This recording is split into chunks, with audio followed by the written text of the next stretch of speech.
આજના બાળકોએ અનેક ફિલ્ડમાં કુશળતા પ્રાપ્ત કરી છે.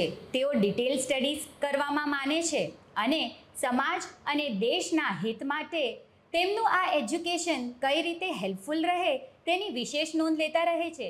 નમસ્તે, હું હેતલ ગાલા કોમ્યુટરીના માધ્યમથી દર્શકોને વાગડ સમાજની આવી જ એક યંગ, સ્માર્ટ, ટેલેન્ટેડ, એસ્પિરન્ટ દીકરીને મુલાકાત કરાવીશ, જેને bachelor of education in Special Education of Visual Impairment under the Faculty of Interdisciplinary Studiesમાં A level મેળવે છે અને કચ્છ વાગડની તે પહેલી એવી દીકરી છે જેણે આ વિશે વિચાર્યું અને સક્સેસફુલી કમ્પ્લીટ પણ કર્યું, જે વાગડ સમાજ માટે ગર્વ લેવાની વાત છે.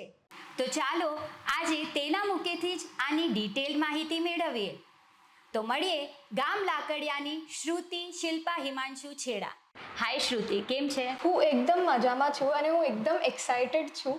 પહેલાં તો તમારો અને પૂરી ટીમનો હું બહુ આભાર માનું છું કે તમે મને આટલો સરસ ઇન્ટરવ્યૂ માટે એક આટલી સરસ મોકો આપ્યો. તે ડિગ્રી જેવી પ્રાપ્ત કરી છે કે સમાજને આના માટે કહેવું ખૂબ જ જરૂરી છે. સો થેન્ક યુ તારો સમય આપવા બદલ. તો પહેલાં તો મને એ કે વિઝ્યુઅલ ઇમ્પેરમેન્ટ એટલે શું? વિઝ્યુઅલ ઇમ્પેરમેન્ટ એટલે દ્રષ્ટિહીન.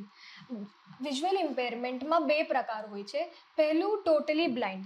ટોટલ બ્લાઇન્ડનેસ એટલે શું કે જે વ્યક્તિને કાંઈ જ દેખાતું નથી. અને બીજું લો વિઝન, જે વ્યક્તિને થોડુંક જ વિઝન છે એટલે લિમિટેડ વિઝન હોય. દાખલા તરીકે કે સેન્ટ્રલ વિઝન એટલે તમે ખાલી આટલા જ સુધી જોઈ શકો, જે બાજુનું પેરીફેરલ છે એ નથી જોઈ શકતા. બીજું જે ખાલી પેરીફેરલ એટલે પૂરું બાઉન્ડ્રી જ દેખાય છે પણ સામેનું નથી જોઈ શકતા. અને બીજું જેવી રીતે કે ઝાંકું દેખાય છે, સ્પોટિંગ્સ આવે છે બ્લેક, એવા અલગ અલગ પ્રકારના લો વિઝન હોય છે. ઓકે, તો તે જે આ ડિગ્રી મેળવી છે એના માટે કાંઈ ડિટેલ કહી શકતી હોય તો હું એક સ્પેશિયલ એડ્યુકેટર છું અને હું આવા બાળકોને ભણાવું છું. તો બહુ બધા બાળકો એવા છે જેમને સ્કાય શું છે એ જ નથી ખબર, એનો રંગ શું છે એ જ નથી ખબર. સ્કાય તો છોડો, એમને કયા કપડાં પહેર્યા છે, કયા રંગના કપડાં પહેર્યા છે એની પણ માહિતી નથી હોતી. તો હું એ બાળકોને ભણાવું છું. તો તારું બેઝિક એજ્યુકેશન શું છે? તારી શાળા, તારું ગ્રેજ્યુએશન તે શું કર્યું છે? તો મેં મારું સ્કૂલિંગ નાનાવટી સ્કૂલથી કર્યું છે અને મારું ગ્રેજ્યુએશન મેં બેચલર્સ ઓફ કોમર્સથી કર્યું છે, NM કોલેજથી કર્યું છે. એ બે વિલેપાર્લે વેસ્ટમાં છે. Okay, very good. સો બધા આફ્ટર ગ્રેજ્યુએશન એવું વિચારે કે CA કરીએ, MBA કરીએ કે પછી કોઈ ફાઇનાન્શિયલ ડિગ્રી લઈએ, પણ તે કંઈક અલગ જ વિચાર કર્યો. એની પ્રેરણા ક્યાંથી મળી તને? તમારી વાત એકદમ સાચી છે. મારું પણ આજનું જે ડિમાન્ડ જોઈને છે ને, મેં પણ CAની જ તૈયારી કરી હતી. હું પણ એક CA જ એસ્પિરન્ટ હતી અને મેં પહેલું લેવલ પણ ક્લિયર કર્યો હતો. પણ પછી મને એટલી મજા નથી આવતી, મને સ્ટડીઝમાં એટલું ઇન્ટરેસ્ટ નહોતું. એ બધી સ્ટડીઝમાં, ફાઇનાન્શિયલ સ્ટડીઝમાં મને એટલું ઇન્ટરેસ્ટ નહોતું આવ્યું અને એટલું સેટિસ્ફેક્શન પણ મને નહોતું મળ્યું. અને ત્યારે જ જ્યારે હું સેકન્ડ લેવલમાં હતી ત્યારે જ કોરોનાનો સમય આવ્યો, ત્યારે જ કોવિડ હિટ થયું અને હું સાઈડ બાય સાઈડ એક ઓનલાઈન ક્લાસીસ જોઈન કર્યા હતા. હું ત્યાં ભણાવતી હતી. તો ત્યારે જ મેં વિચાર કર્યો કે ઓનલાઈન ક્લાસીસમાં તો આપણે ઓન સ્ક્રીન બધું કરે છે, જે આપણા સામે લેપટોપ હોય, કમ્પ્યુટર હોય, એના સામે આપણને શીખવાડવાનું હોય.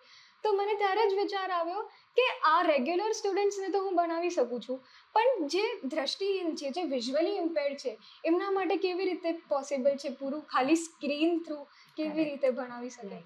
તો એ જ વિચારમાં મેં સોચ્યું કે હું આ લાઈનમાં મને એટલો ઇન્ટરેસ્ટ છે તો હું આવા લોકોને કેવી રીતે ભણાવી શકું. અને એમ પણ મારા મમ્મી જે છે એ નાનપણથી જ છે ને એક દાદરમાં બ્લાઇન્ડ સ્કૂલમાં જતા હતા અને હું એમના સાથે જતી હતી. તો મારી જે એક્સપેક્ટેશન્સ હતી ત્યાંથી કે એવું જ કે કેટલા દુઃખમાં હશે, કેટલી તકલીફ હશે, ડિફિકલ્ટી હશે.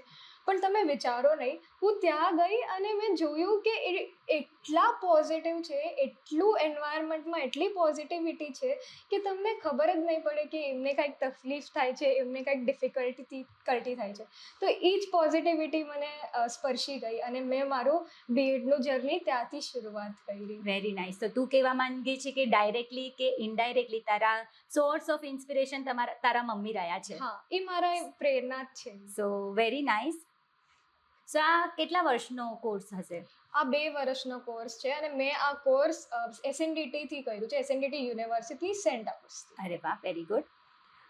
સો આ કોર્સ તે 2023માં પૂર્ણ કર્યો, તો એના પછી તે કાંઈ વિઝ્યુઅલ ઇમ્પેરમેન્ટ માટે કે ઇમ્પેર્ડ ચાઇલ્ડ માટે તે કાંઈ કર્યું?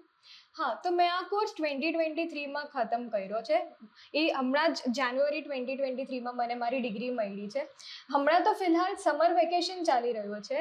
તો આના પહેલાં હું Victoria memorial school for the blind, જે મુંબઈ સેન્ટ્રલમાં છે, ત્યાં હું મેથેમેટિક્સ ભણાવતી હતી.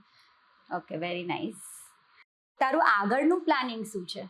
તો હમણાંનો પ્લાનિંગ તો એ જ છે કે સૌથી પહેલાં મારા પાસે એક બાળક છે, હું એના સેશન્સ લઉં છું હમણાં. એ બાળક ટોટલી બ્લાઇન્ડ છે, પણ એ બાળક રેગ્યુલર સ્કૂલમાં છે. એ સ્પેશિયલ સ્કૂલ કાં તો બ્લાઇન્ડ સ્કૂલમાં નથી, એ રેગ્યુલર સ્કૂલમાં છે. તો મારો હમણાંનો ગોલ એ જ છે કે હું એ બાળકને એ જ લેવલ પર લઈ આવું જે બાકી બધા રેગ્યુલર કિડ્સ જે લેવલમાં છે. તારો સારો વિચાર છે. સો આપણે રેગ્યુલર બાળકોને પણ ભણાવવામાં કેટલી તકલીફો પડતી હોય છે, ત્યારે આ વાત તો વિઝ્યુઅલ ઇમ્પેર્ડ બાળકોની થાય છે. તો તારા એક્સપિરિયન્સ અને તારા ચેલેન્જીસની વાત કરીએ. તો હા, એ તમારી વાત આ પણ એકદમ સાચી છે કે કેવી રીતે તું શીખડાવે છે, કેવી રીતે શું ચેલેન્જીસ મેં ફેસ કર્યા છે. તો તમને કહું જાણકારી માટે, 75-80% જે આપણા એન્વાયરમેન્ટમાં માહિતી મળે છે ને, એ આપણા આંખો થ્રુ મળી રહી છે. જે વાતાવરણમાં હમણાં આપણે જે ઇન્ફોર્મેશન મેળવી રહ્યા છે ને, એ આપણા આંખો થ્રુ મળી રહી છે. તો જ્યારે 4 જ ઇન્દ્રિયો હોય છે, તો એ 4 ઇન્દ્રિયો આપણા આંખોનું કામ કરી રહી છે. અને વધારે પડતી એ લોકોના હાથ, જે હાથ હોય છે ને, એ બધું ટચ કરે છે, બધું ફીલ કરે છે, અને એવી રીતે એ લોકોને ખબર પડે છે કે શું છે શું નહીં.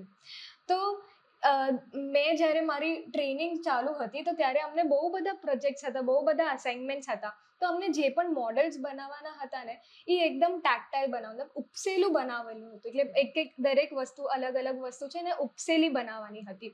તો હું એ મોડલ્સ તૈયાર કરી લેતી હતી અને હું મારી બહેનોને બોલતી હતી કે તમે આંખ બંધ કરો અને એ તમે બધું ટચ કરો, ફીલ કરો અને મને કહો કે તમને શું સમજાવે છે, શું કેવી રીતે કોઈ ટેક્સચર્સ તમે ફીલ કરો છો કે નથી કરી શકતા. અને એના થ્રુ મને જે પણ ફીડબેક આવતું હતું, હું એ મોડલ્સને આજે એવી રીતે ચેન્જીસ કરી લેતી હતી. કેમ કે આપણે તો જોઈ શકીએ છીએ, આપણે તો બરાબર, તો આપણને તો એમ જ લાગશે હા એ લોકોને ખબર પડી જશે કે આ શું છે, આ શું નથી.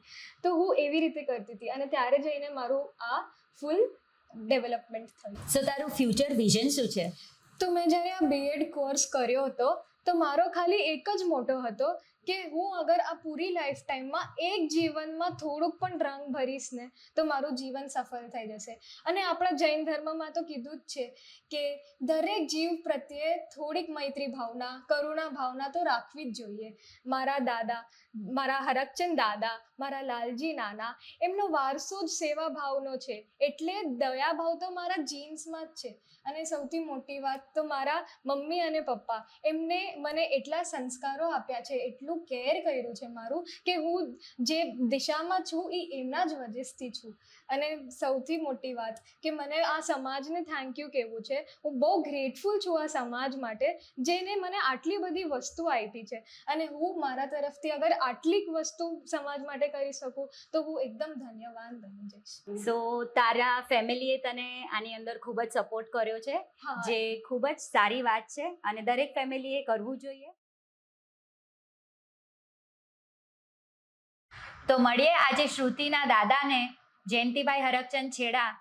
તો દાદાજી, તમારી પૌત્રી આટલું સરસ કામ કરી રહી છે, તો તમે શું કહેવા માંગો છો? હું તો બસ એટલું જ કહું છું કે એ છોકરી મને મળી તો એણે મને કીધું કે મારે આ રીતે કરુણા ભાવ એને થયો હશે, એના પપ્પા મમ્મી સાથે ગઈ હશે સ્કૂલોમાં, બ્લાઇન્ડ સ્કૂલોમાં ને એ રીતે. તો ત્યાં એણે જોયું કે આ એક સારું છે, તો એણે આવીને મને કીધું. તો મને પણ એમ લાગ્યું કે આ છોકરીનું કેટલું સારું વિઝન છે કે આવા સારા કામમાં, આવી સેવાના કામમાં એ છોકરી જઈ રહી છે, તો હું શા માટે એને સપોર્ટ ન કરું. એટલે મેં એને એમ જ કીધું કે બેટા તું આની અંદર આગળ વધ, અને એની અંદર જેટલી તું સક્સેસ થશે એટલું સરસ છે.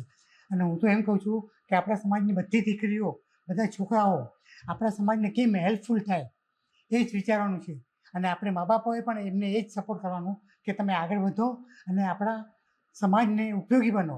અને તમે પણ બધાએ ભાઈઓ, મોટા ભાઈઓ બધાઓ એને સપોર્ટ કરો, જેથી કરીને આપણો સમાજ હજુ જેટલો સુખી છે એનાથી વધારે સુખી અને સ્વચ્છ અને વ્યવસ્થિત બને. સૌથી પહેલાં તો થેન્ક યુ સો મચ કમ્યુનિટીને અને અમારા પૂરા સમાજને કે મારી શ્રુતિને એટલું પ્લેટફોર્મ આપ્યું. અને અમને બહુ પ્રાઉડ છે અમારી ડોટર ઉપર કે એ સમાજ માટે કંઈક મદદરૂપ થશે. So thank you so much Shruti. સપનું તો મેં જોયું હતું કે એ CA બનશે કરીને, પણ એણે જ્યારે એક્ઝામ આપીને ક્લિયર કર્યું અને પછી એ મારી પાસે આવી કે પપ્પા મારે આ વસ્તુ કરવી છે કરીને, કે મારે વિઝ્યુઅલ ઇમ્પેક્ટ જે છે એ લોકો માટે મારે કંઈક કરવું છે કરીને. એટલે મેં કીધું કે બેટા તારે જે કરવું હોય, તારી ઈચ્છા, અને તારી ઈચ્છાને હું કોઈ દિવસ પાછળ નહીં રાખું, તું આગળ વધતી રહેજે ને તારે જેમ કરવું હોય એમ કરજે, હું તને હંમેશા સપોર્ટ કરતો રહીશ. અને એમાં એ એકદમ જ આગળ આવીને A ગ્રેડ લઈ આવી અને આખા સમાજમાં એણે નામ ઉપર કર્યું. બસ મને બહુ પ્રાઉડ છે કે આગળ વધે અને આગળ વધતી રહે.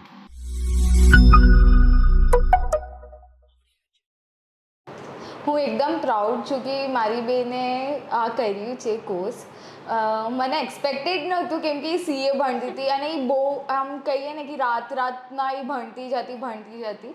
તો આ ટર્ન ફૂલ થઈ ગઈ એની લાઈફમાં, એવું ચેન્જ આવી ગયું કે અમને ખબર જ નથી કે આ ટીચિંગ લાઈનમાં ઘૂસશે, વિઝ્યુઅલ ઇમ્પેક્ટના લાઈનમાં.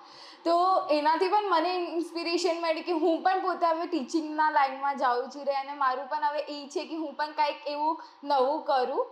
તો I am very proud of her કે એ જે કર્યું છે બહુ મસ્ત કર્યું છે. અને મને તો ઇન્સ્પિરેશન મળ્યું છે કે ગોલ પ્રત્યે કે લાઈફ પ્રત્યે કન્સિસ્ટન્ટ રહેવાનું, રોજ પોતાના કામ પર પ્રત્યે જેટલું ટાઈમ જોઈએ એટલું ટાઈમ આપવાનું ને એફર્ટ્સ પણ એટલા જ લગાડવાના. તો હવે હું તો CS કરું છું તો એના ઇન્સ્પિરેશનથી હું CS પાસ કરી રહી છું. એટલે thank you. We are proud of Shruti. તો હું એવું જ કહેવા માંગીશ કે શ્રુતિ સમાજ, દેશ અને પરિવારનું નામ આવી રીતે જ આગળ વધારતી રહે. Thank you very much. ફરી મળીશું કમ્યુનિટીના માધ્યમથી આવી જ વિશિષ્ટ વ્યક્તિ સાથે.